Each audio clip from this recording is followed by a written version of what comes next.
Listen up, you beautiful bastards. I'm Insipid, and this is Trove. Having another one of our little conversations again, and I'm just so happy that you're here to join me. As ever and always, a big old thank you to Deep Down Dirty record label. They have featured the music currently playing. This is their house soundtrack, and I've added the house link to the house playlist link to the description. It's right down there. If you want to look for it, you can find it in that direction. Okay, you just enjoy that, alright? Alright. What I'm going to be enjoying right now is a bit of fishing and another conversation. Now, this is something I do on Twitter from time to time, but I wanted to do it here because it seemed like a cool idea. I have game ideas from time to time. And at best, I'm a writer. Not quite enough to go ahead and get hired by a gaming company. If eventually, like, one day they're like, write for us, then cool. I'll go ahead and do that. But until then, this is a game idea that I've had called Purity of the Grind. It has multiple aspects and dimensions and depth that I want to go ahead and explore with you. Now, you might note from the name that it has grind in it. That's because there's grind in the game. Shocking, I know. But the grind is very, very well crafted, calculated even, towards an objective. The objective to be the completion of an area to rise above that station. And so it has built into it several stations, several levels, or ranks, really, that you have to overcome before you get to the next part of the game. And it starts off, it's a farming simulator. You're just trying to survive. You're just trying to farm and just make food and eat food and sell food. And you get to make money as you do this. And you're accumulating funds. Imagine Staxel, if you will. And so that's how the game starts. Nice, calm, music's all melodic. So relaxing. But as you start accumulating money, raiders show up. No, just raiders. Doop-a-doop-doop. And you have to fight them off with like a plow or a hoe. And it's like, yeah. When it starts with like one or two. And it's fine. You're a big, strong, healthy farmer. You've been eating all that good food. Oh, it's good. And they're all drunk and stuff. So you just, get out of here. And like, well, this isn't the last you've heard of us. And, like, and you're shaking your head at them. And eventually, like, this is ridiculous. If I don't get a better weapon, these guys are going to run me. So you use your farm money to buy a sword. Use your farm money to buy some armor. And as you're getting more and more money and you're getting more and more armored, raiders are coming trying to take your farm. And eventually they start bringing fire. And they attack you at night, and this is the big moment. They attack you at night, and they burn your farm down. But what you've got is you were able to grab your money, your armor, and your sword. Or whatever weapon you've focused in on. Maybe we include a magic system, and you're casting bolts of magic at them to make them leave. Doesn't matter. Your farm's gone. That part of your life is over. But you have this new mission that pops up. Hunt down the raiders. Maybe you had a family member that gets killed. And so you're just driven, madness, I must avenge my family! And you're hunting them down. And you're killing raiders. And you're traipsing across the land, picking up clues, taking out raiders. And as you're going, anything you kill, interactions you have, number of conversations you've had with random passerbys, raiders successfully killed, raider camps found. Everything gets counted, everything gets calculated. And you have these achievements ticking off, going up, and it gives you these points, like +5 renown, +5 recognition, +5 karma. And no matter what you do, you're getting these recognition numerics. Eventually, you're just crushing these raiders, one-man army, but they're starting to get ready. They're more prepared. They start yelling shit like, he's here! And the fights get harder and harder and harder. No matter how good your gear is, now you're having trouble clearing these camps. But as ever, kill the raiders, defeat the raiders, is at the top of the things you've got to take care of. And you start getting contacted by jarls and earls and dukes who have heard of you through your renown, and like we see that you've identified so many raider camps and killed so many, and that you have been very much involved in the economy, and you started a business over there, and we recognize what you have done. And it's like, we need someone to do blank. We need someone to contact this other kingdom, because we've had these conflicts going on, and we need someone to go and talk to them. We need someone to go and end this fight, either by defeating the enemies there, or by starting negotiations and having them send an emissary to converse with us about this. And as you do this, it's a completely new game again.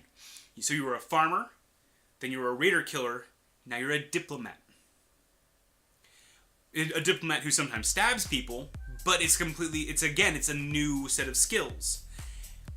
Finally, and these last ones, like, racking 100 renown, 100 recognition, boom! Everyone knows you. Like, you're walking down the street. At the beginning, it's like, didn't his farm burn down? What a poor bastard! Look at that poor. He's so poor. Oh man, that guy. And then at the end, like, oh shit, they're just talking. Is that him? Oh my god. And so you get this level of recognition. Not like Skyrim, where like there's the guard who's like, I see you wearing sneaky armor. I will be watching you. No funny business, Dragonborn. No, this is like, levels of fame. Crowds start gathering as you're passing by. It gets ridiculous. You can't even manage anything anymore.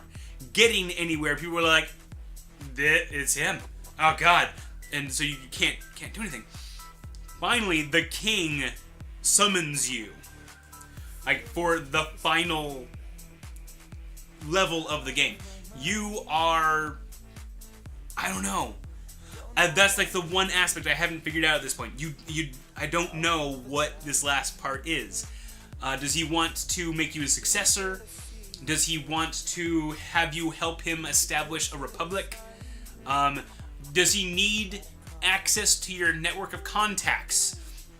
Because you've built a grassroots recognition for yourself.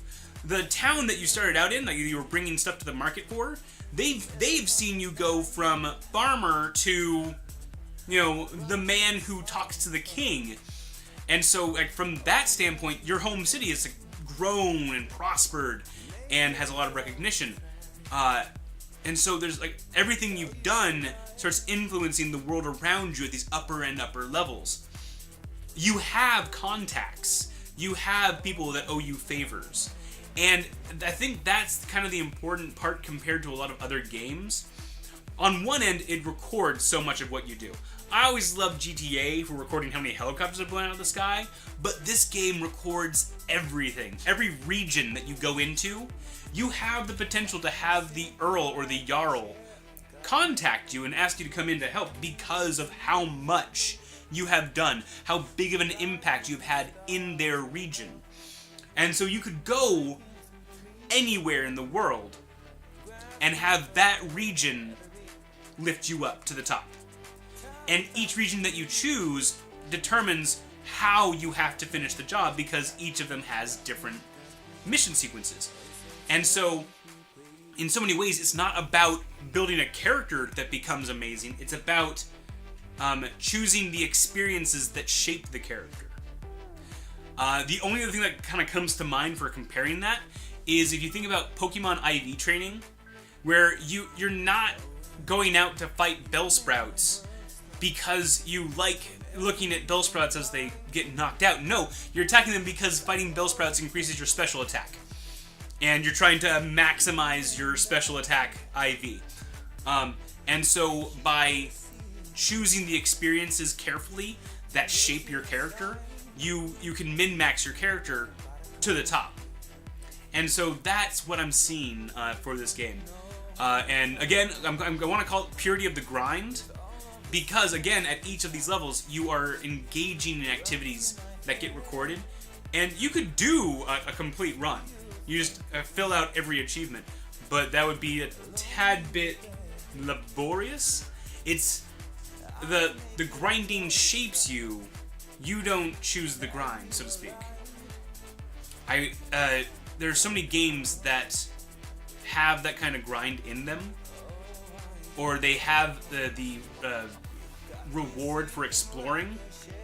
I want to shift that towards the reward exploring. Reward going through this game multiple times and just seeing how it all works together.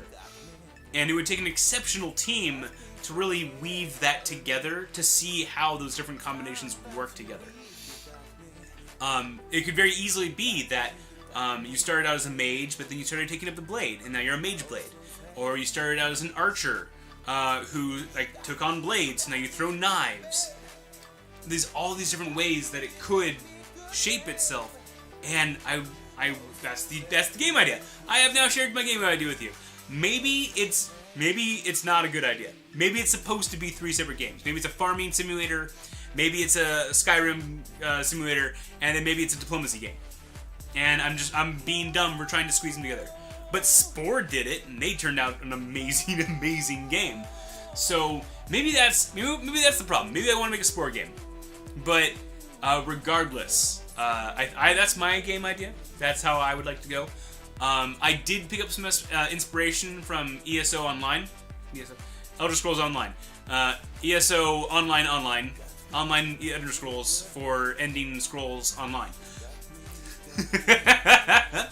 That all very much said.